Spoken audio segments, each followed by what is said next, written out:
안녕하세요.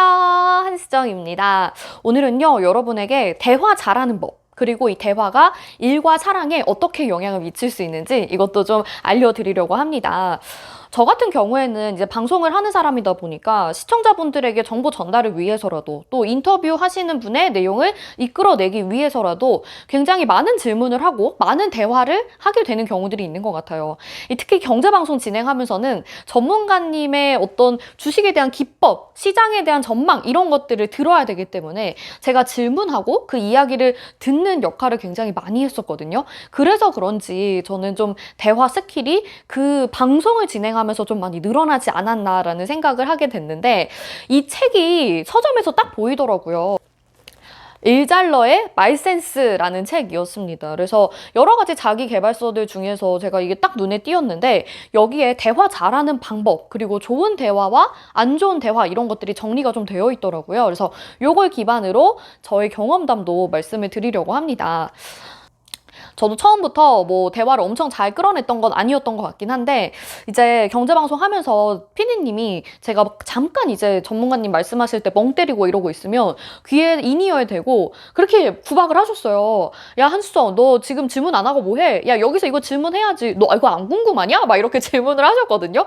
근데 그 당시에는 그게 좀 스트레스적으로 다가왔지만 사실 생각해보면 그 당시에 제가 그렇게 노력을 했기 때문에 상당히 대화의 폭이 좀 넓어지고 질문을 하는 정확한 타이밍과 센스도 생겼던 것 같아요. 이 질문을 정확하게 해줘야지 시청자분들도 혼란을 안 느끼거든요. 여기에서 뭔가 좀 궁금한 부분이 생겼어. 시청자분들도 궁금하실 것 같아. 아니면 내가 다음 내용을 이어가기 위해서는 이걸 한 번 더 짚고 넘어가야 될 것 같아. 라고 한다면 그 부분을 꼭 질문을 해야 되기 때문에 그 다음으로 넘어갈 때의 흐름상 문제가 없어지는 거겠죠. 그래서 일잘러의 말센스라는 게 바로 그런 것 같아요. 일을 잘 하려면 뭔가 내가 정확하게 이해를 하고 있어야 되고 그리고 그 다음 단계로 넘어가기 위해서 그 질문을 드리는 거잖아요. 그 단계를 우리가 한번 정리해보면 어떨까 싶습니다. 그리고 또 이 책이 좀 정감이 가는 게 제가 또 일잘러 중에 한 명 아니겠습니까? 아닌가요? 아니 예전에 인스타그램에서 제가 그 스토리 질문으로 저 아나운서 아니었으면 뭐 했을 것 같아요? 이렇게 질문을 남겼었는데 꽤 많은 분들이 수정이는 일을 잘하니까 아마 뭐 대기업 인사팀 같은 데서 근무하지 않았을까 이렇게 얘기를 하시더라고요. 네, 믿거나 말거나 아무튼 근데 정말 사회생활 하면서 대화라는 게 너무나도 중요하기 때문에 어떤 사람들은 이 언변만으로도 상대방의 마음을 사로잡고 또 커리어로도 승승장구하는 경우가 있고요. 반면에 다 일은 잘하는데도 대화가 잘 안 돼서 힘들어하시는 분들도 많으실 것 같아요. 그래서 이 책에 따르면 일을 잘하려면 일단 대화를 잘해야 된다. 그리고 대화를 잘하려면 듣기를 잘해야 된다. 이렇게 얘기를 하고 있어요. 되게 당연한 건데 우리가 생각보다 다른 사람 말을 잘 안 듣긴 하는 것 같거든요. 그래서 이 듣기의 좋은 단계, 대화의 좋은 단계를 세 가지로 만들어 놨습니다. 이렇게 피라미드 구조로 나와 있는데요. 1단계에서 자신이 기분 좋게 듣기, 2단계에서 상대방이 기분 좋게 말하기, 3단계에서 필요한 정보 얻기 이렇게 세 가지 피라미드 구조로 되어 있어요. 결국에는 내가 기분 좋게 관심 있게 들어야 상대방도 기분 좋게 말을 할 수가 있다라는 거죠. 이게 되게 당연한 건데 우리가 남의 말을 듣기 위해서 참 에너지를 안 쓰고 있는 것 같기는 해요. 근데 이 책에서 보면 그렇다고 뭐 억지로 굉장히 과장해서 리액션을 할 필요는 없다. 그리고 모든 내용을 다 이해할 필요도 없다. 왜냐하면 3단계 우리는 필요한 정보만 얻으면 되니까 이렇게 설명을 하고 있어요. 그래서 상대방이 말을 할 수 있게 기분 좋게 말할 수 있게 우리는 분위기만 깔아주면 되는 거예요. 방송 중에는 뭐 네, 그렇습니다. 뭐 이렇게 하기도 하지만 사실 그렇게까지 평상시 일상생활에서는 할 필요 없겠죠. 그래서 기분 좋게 듣는 정도, 눈빛만 하면서 끄덕여 주기만 해도 상대방은 기분 좋게 말을 할 수 있다라는 거죠. 자, 그러면 2단계와 3단계를 통해서 우리는 그 사람이 말을 하는 걸 듣고 기분 좋게 말하는 걸 듣고 필요한 정보를 얻었어요. 매력적인 질문이라는 건 크게 어렵지 않게 이 3단계 얻은 정보에서 이어나갈 수가 있는데요. 매력적인 질문이라고 하는 건 이 상대방이 준 정보를 바탕으로 해서 거기에서 좀 더 세부적으로 디테일하게 들어가거나 아니면 내가 기존에 알았던 것과 차이가 있는 부분을 질문을 하면 된다라는 거예요. 얼마 전에 제가 그 나는 솔로라는 프로그램을 봤는데 경수, 이번 기수의 경수가 영자랑 데이트를 하는 장면이 있었어요. 근데 거기에서 대화를 서로 주고받는데 뭔가 대화가 뚝뚝 끊기는 느낌이 드는 거예요.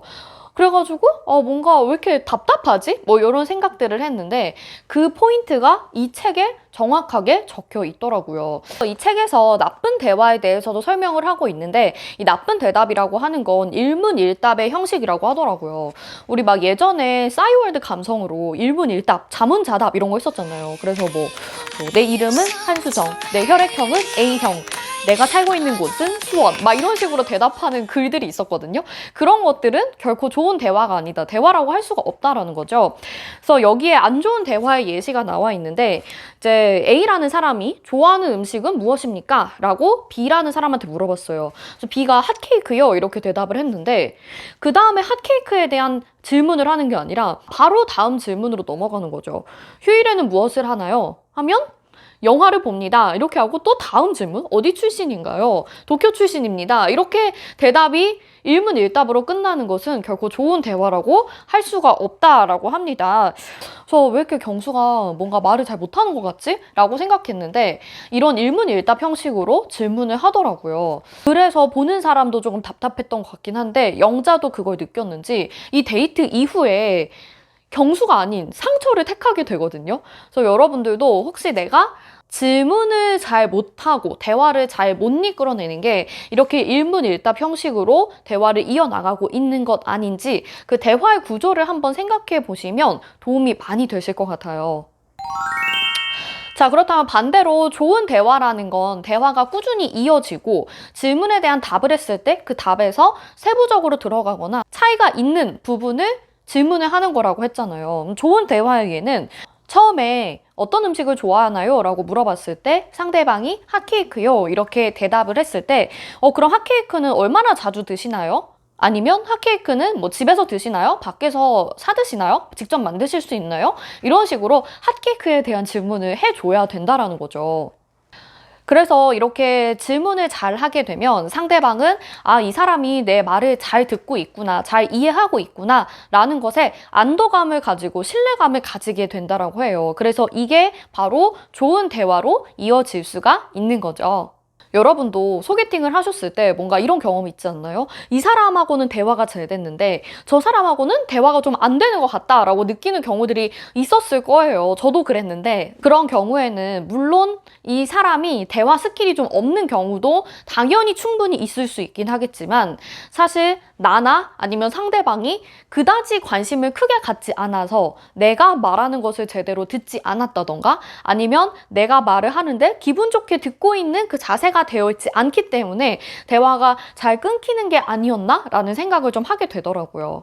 그리고 이 책에서 얘기해줘서 굉장히 좋은 점이 내가 편한 사람하고는 대화가 잘 되지만 또 불편한 사람하고 얘기를 해야 되는 상황에서는 좀 어려울 수 있잖아요. 불편한 사람하고는 저도 대화하기 좀 힘들긴 하거든요. 근데 그럴 때 이렇게 공식을 알려주니까 저 사람이 이렇게 얘기하면 나는 요 꼬리 질문으로 이렇게 세부적인 내용을 물어보거나 아니면 조금은 나와 알고 있었던 차이점을 질문을 하면 되는구나 라는 거를 머릿속으로 인지해서 대답을 할 수 있기 때문에 사회생활 할 때에도 편한 꿀팁이 아닌가 라는 생각이 듭니다.